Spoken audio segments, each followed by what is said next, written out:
Hey everybody, this is Steven from PopCultureMaven.com. We're back with this week's new comic book reviews, and it's quite the big week, kids. Lots of comics. We'll try to do this as quickly as possible. I know you're busy. I'm busy. We're all busy. But things are good in the world of comics. Things are always great because we have new comics every week. So let's get going. First up, we have Darkwing Duck #1, written by Amanda Deibert. With artwork by Carlo Laro. So this is the second of Dynamite's Disney comics revival. Gargoyles was the first one, so Darkwing Duck is the second one. The nice thing about the Darkwing Duck is this is a self-contained story. So, and it kind of goes along with the series. So in a way, Darkwing Duck, as far as I'm concerned, was kind of Disney's answer to Batman the Animated Series. And so it has a lot of the Duck characters, Gadget and stuff from DuckTales. And, this story is, the villain is Megavolt, which was he was a pretty big villain in the animated series. The good thing is you don't really have to have even seen the animated series to like read this. It totally stands on its own. You just know that he's a superhero. He's not the best, and it's just a fun little story. Deibert does a nice job of capturing the spirit of the original show, and Laro's artwork's really nice. It's a nice, fun comic. It's a good all ages book. Laro really captures, the animation style or the style of the original series. It's just a fun little book, and I like the fact that it's a one and done story. Now there obviously are little threads that are going to continue, through the stories, but for the most part, this first story does stand on its own, and I thought it was a lot of fun. I think if you're a fan of Darkwing Duck, you're gonna love it. And like I said, if it's something you kind of remember, or even if you haven't seen the show, you can totally pick this book up and get going. Next up, we have Inferno Girl Red #1. Written by Matt Groom with artwork by Erica DeRusso. So what this is, it follows, Cassia Costa and her mom are going to a new city because the old city that they lived in, was attacked by monsters and stuff. So and she lost her job, so she just kind of wants to get away, get a fresh start. Cassie's starting college, and they go to Apex City. And so what it is they go there, and then this alien race basically they capture the town. They cut it out from the earth, and so what it is in Inferno Girl Red, apparently this is kind of like it's passed on to like different women when it's needed, and now the mantle has been handed to Cassia, who now is Inferno Girl Red. That's the basic premise of the story. The thing was, I liked it okay, but I think that was kind of its problem. It's a pretty basic story. It's nice and everything. The Groom script is fine. But I think the problem is it's very basic. It's a story that, you've read a million times of, going to a new city. Oh, now you're a superhero, blah, blah, blah, this and that. And it's really basic. And I think that the thing is that, once again, it's just not good enough, to really stand out from the crowd of so many comics that come out. I will say, DeRusso's the artwork's actually really nice and everything. It's a nice book and everything. I think the problem is it's just pretty basic, and with so many comics, especially like this week, it's just hard to justify something that is just pretty average. And that's not knocking the book or anything, and some people are going to be entertained by it, but I think I think it's just one of those, it's kind of not good enough for a purchase. I think it was worth reading, but it didn't particularly overwhelm me. Next up, we have Action Comics 1051. So there's three stories. The main story is written by Philip Kennedy Johnson with artwork by Rafa Sandoval. Then there is a a second story written by Dan of young John Kent. It takes place post Doomsday, and Lois and John's still a little kid. That's written by Dan Jurgens with artwork by Lee Weeks. And then there's a Power Girl story written by Lee Williams with artwork by Margaret Savage. So the main story really by Johnson is really pretty much anybody who's a Superman or has been a Superman. Crypto's even there. I didn't see Streaky. But what it is Superman's back from Warworld. And so what it is the whole Superman family, every Superman is now kind of working together in Metropolis. That's the basic structure of it. And so, of course, we have our villains. We have Metallo and we have Lex Luthor. Lex Luthor is always there causing problems. And, once again, it was nice. It was kind of like, 1050 last month was supposed to be kind of a kickoff. I found it, pretty kind of okay. It wasn't compelling enough to like really go, oh my God, I need the next issue. I do like, the one thing I do like is the fact that you're getting 3 stories for $5, which is not kind of a bad deal. But I think once again, the story is nice and everything. I will say that Sandoval's artwork is really nice. It's a really good, the first story is really good looking. It was just nice. I mean, I think if you're a fan of Superman, it's nice. I will say this is a good jumping on point for the book. So in that respect, I think it was a bit better than last issue, because last issue was kind of tying up loose ends, where this is much more of a fresh start. Probably my favorite story of the second one is the rebirth period story by Jurgens and Lee Weeks doing the artwork. And it really just, it was a nice story. It was kind of like one of those, so what it is John found there's a spike from Doomsday, and so it has obviously powers and stuff. So it was just kind of an interesting story. And of course I'm a big fan of Lee Weeks' art, so that one was my favorite. The Power Girl one was kind of interesting.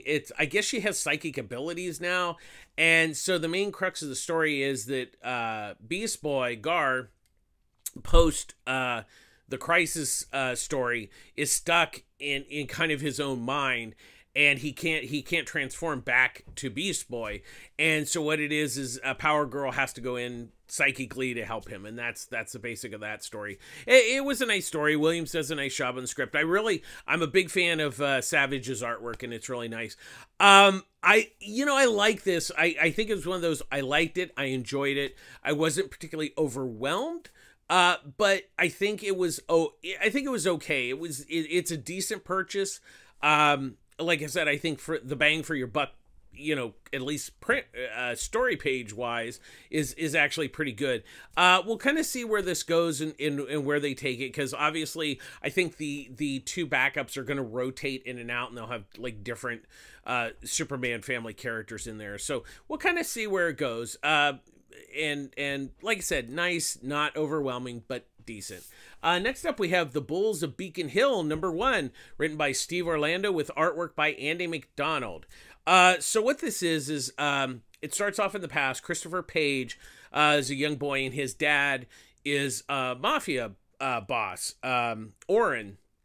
And so, you see him, and he never sees his dad. He plays ball with a bodyguard for him. And so, it cuts to the future where he's disowned his father. He's changed his last name to Bolt. So it's Christopher Bolt.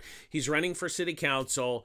And, so of course his opponent is like, well, he's the son of a mob boss. Do you really want him on city council? There's that. And plus, he's also gay. So of course that becomes a, political issue, and it shouldn't. But, so then what it is his dad, finds out he's running, of course the dad kind of runs the city for the most part. And he doesn't, has kind of obviously he's estranged with his son.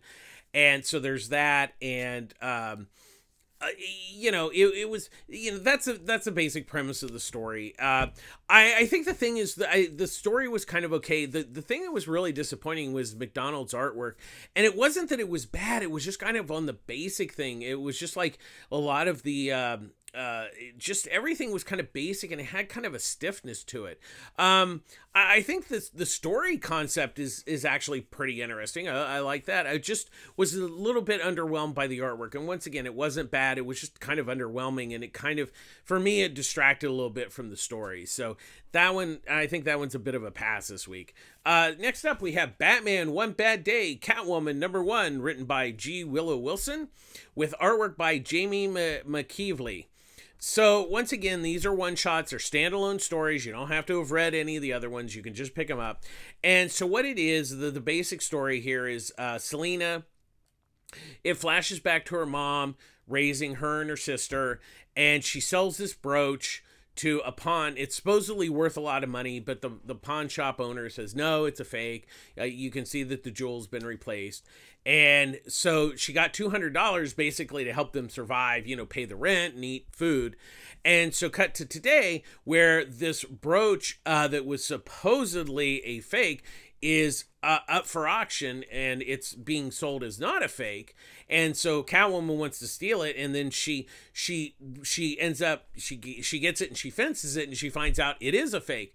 So what it is there's a lady that she bumped into at the auction who is basically scamming the auctioneers and stuff, and that's the basic premise of the story.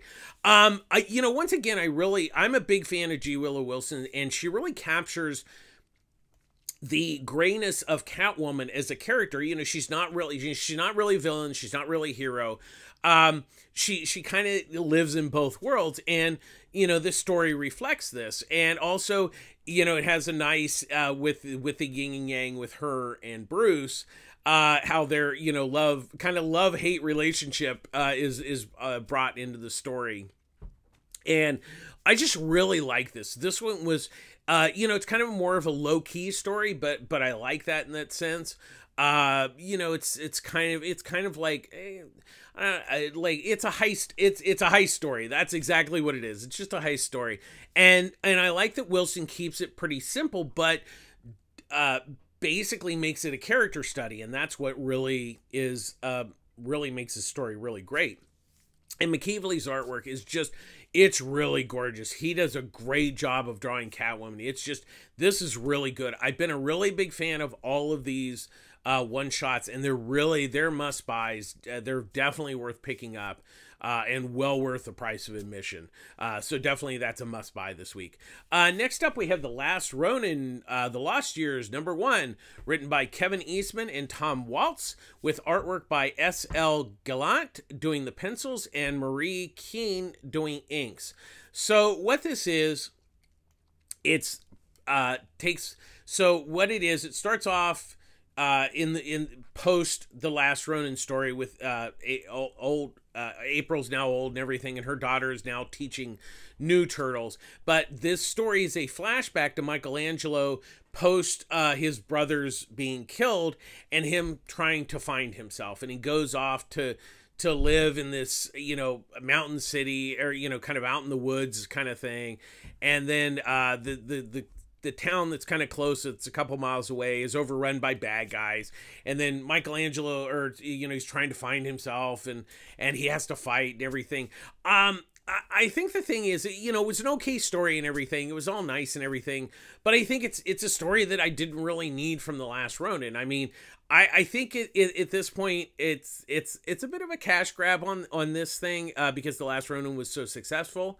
I mean, it's nice and everything. I just think it's basically kind of a side story that if you want to read it, great. But I would honestly suggest that, you might want to wait till the trade, because, like I said, I wasn't particularly overwhelmed by this first issue. It was okay.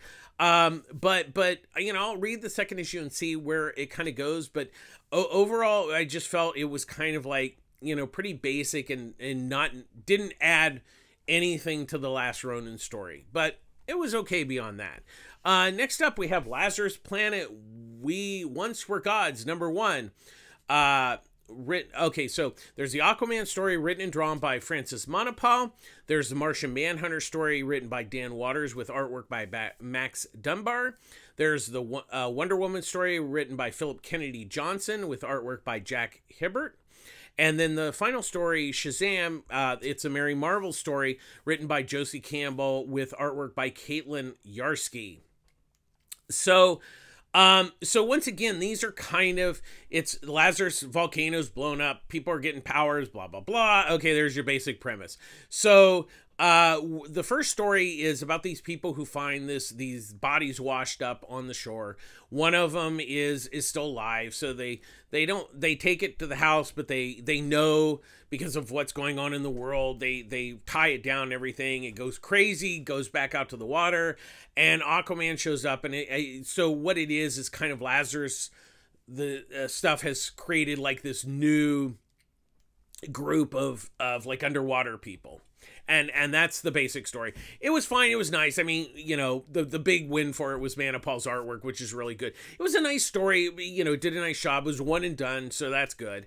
The Martian Manhunter probably was the most emotional because what it is there's this guy Raphael who has gotten powers to take pain away from people, but he's gained it from Doomsday, so it's one of those things to where Martian Manhunter finds out about it, and so he's trying to help him, but he basically, the Doomsday takes over him, and Martian Manhunter has to help him you know, get it out of him. And that it's really it's surprisingly a nice emotional story.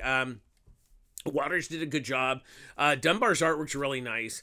The Wonder Woman basically has it has Bea in it. She's on Themyscira, and then they're fighting the dead armies of Hercules. And so that's the basic story there. It's nice and everything. The story was good. The art was nice by Herbert. Really, for me, the thing I really loved about this was the Mary Marvel Shazam story written by Josie Campbell, who did the recent Shazam miniseries with Mary Marvel.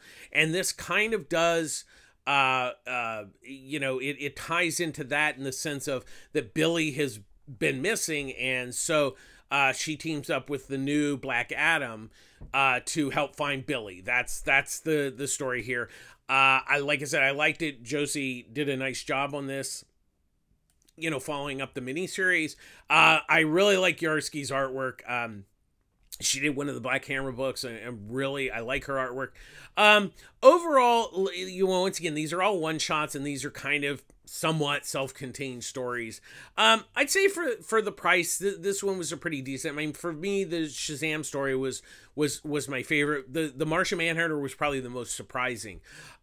You know, once again, I think if you're into this whole Lazarus, you know, planet fiesta, I would say if you're just picking this up by itself, it's if you're kind of like into the characters that are in it. For me, you know, the Mary Marvel story was to me one of the best, but the Martian Manhunter, they were all good. I think it's just going to depend on whether you're going to follow the whole Lazarus planet thing. Next up, we have the Magic Order 4, #1, written by Mark Millar, with artwork by Dyke Ruan.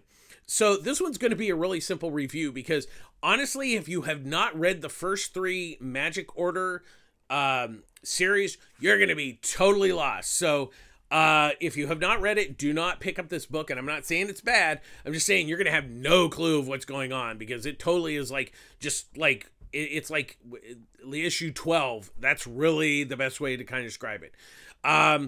I hadn't been reading it. I was totally lost. It kind of made no sense. The artwork was really nice, but it's not that I'm dissing the book. It's just that you have to have read the previous ones to know what's going on. So it's just kind of a bit of a warning to don't pick it up as a #1 thinking that you're just going to be able to start reading because you're not. So that's really just more of a public service announcement on that one. Next up, we have Detective Comics 1068. The main story written by Ram V with artwork by Ivan Reyes and Danny Mickey, and Ivan's doing pencils, Danny Mickey's doing inks, and Raphael Albuquerque is back doing part of the story too. There's the backup story, the final chapter, written by Simon Spurr with artwork by Danny, the Commissioner Gordon story. We're going to focus on the main story, which is continuing. So you have Harvey Dent. is kind of watching on the sidelines, seeing what's happening with what's going on in Gotham right now. So this issue is really about Batman fighting the Music Box Demons and the Wolfman. And so that's where that is. And what's really interesting and what I really appreciate what Ram V has done here is really just brought a lot of character to Harvey Dent. And once again, it's that, I know it sounds simple, but you really have, and when you do Harvey Dent, he's, it's a 50-50 thing. It's based on the coin.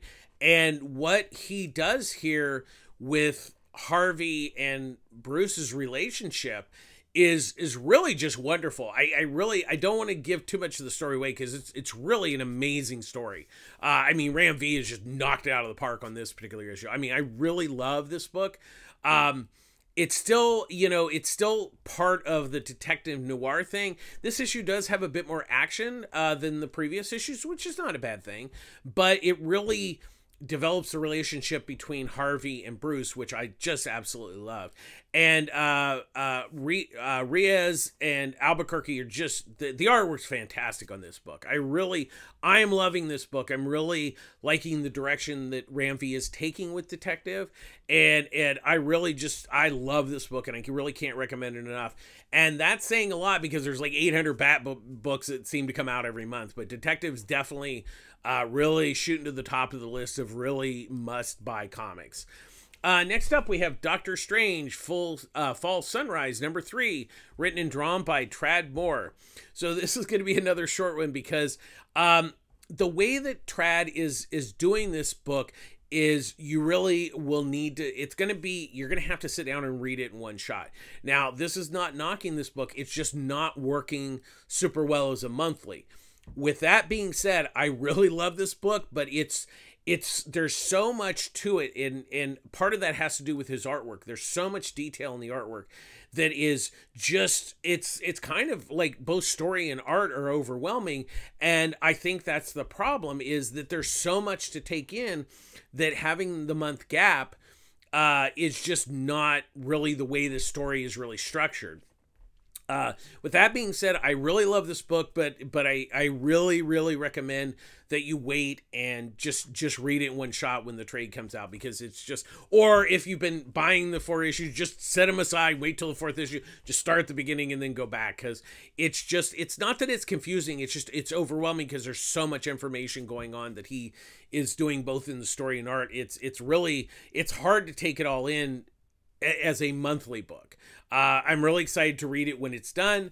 I've been trying to read as a monthly, and it's been a real challenge. So when the 4th issue comes out, I'll go back and reread it. But that is really, I really suggest you wait and read them all at once. Next up, we have Sandman Universe presents Deadboy Detectives #2, written by Pornsak Pinchot, with artwork by Jeff Stokely. So this continues.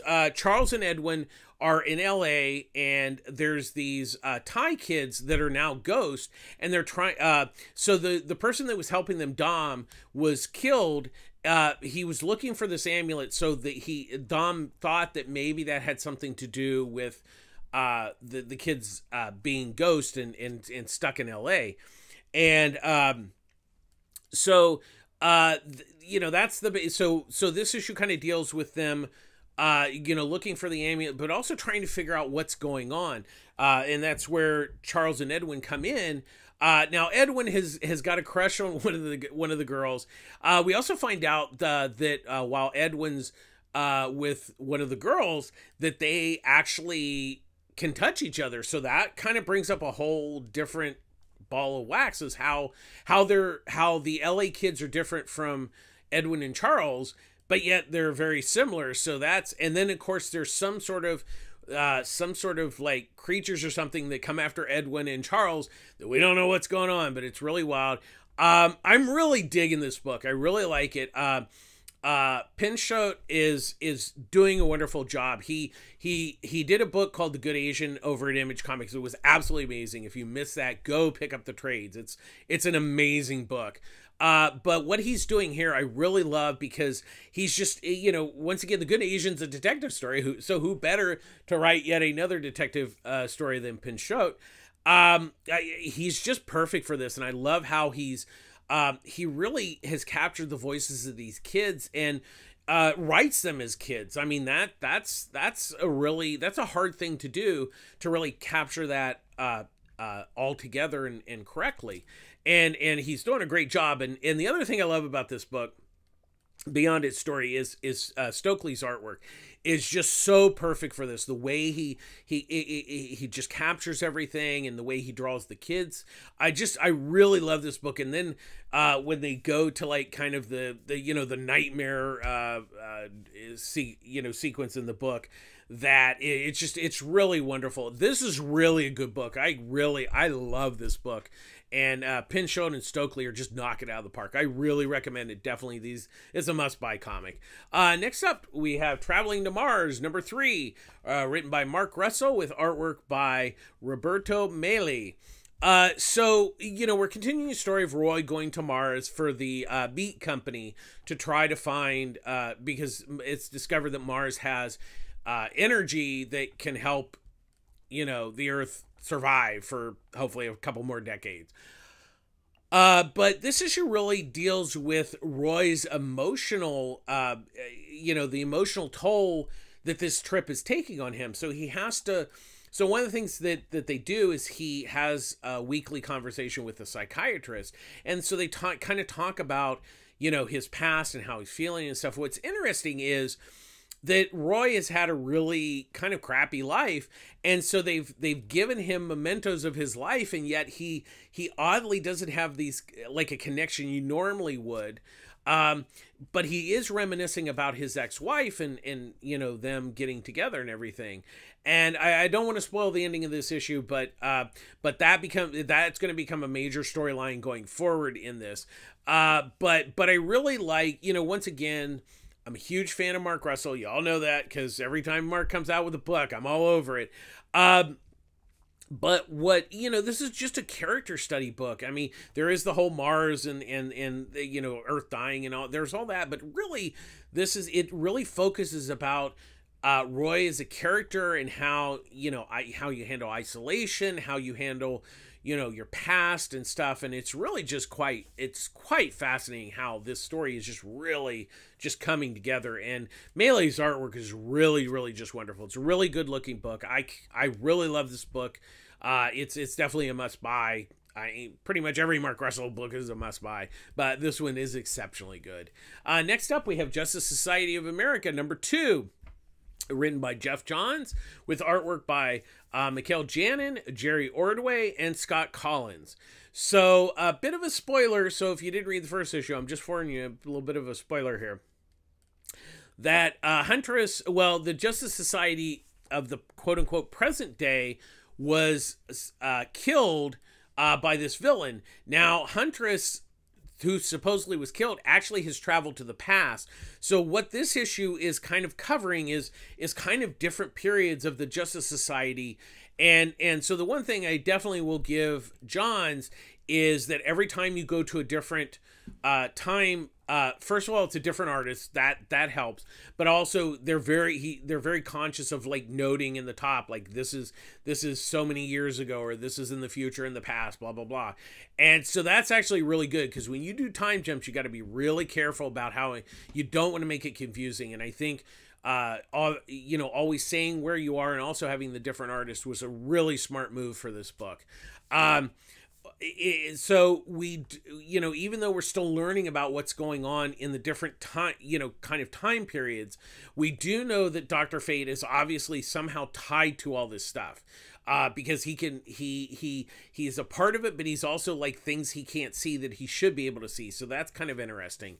I did like this. I liked the first issue, but wasn't quite particularly overwhelmed. But I think the second issue really, it really kind of brought that first issue together really a lot better. So it was kind of one of those things that, sometimes that happens where the first issue is maybe not, gelling with you, but then when you read the second one, you're like, oh, okay, now I see where they're going with this.